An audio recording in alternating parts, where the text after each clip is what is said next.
А мы продолжаем успешно разорять свою основную отрасль. Долги достигли астрономических размеров. Наша справка. Дебиторская задолженность потребителей за электро- и теплоэнергию на 1 мая 2003 года. Население 151 миллион 729 тысяч сомов. Бюджет республиканский и местный 54 миллиона 872 тысячи 400 сомов.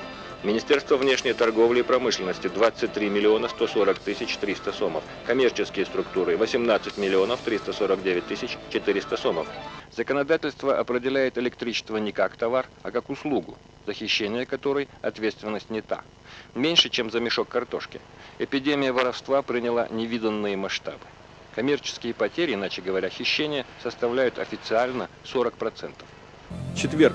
Угроза спокойствию в республике, по мнению президента Акаева, исходит в большей степени не от международных террористов, а от действий оппозиции, которая попирает конституционные нормы и принципы демократии. Об этом глава государства заявил на встрече с активом Чуйской области в Канте.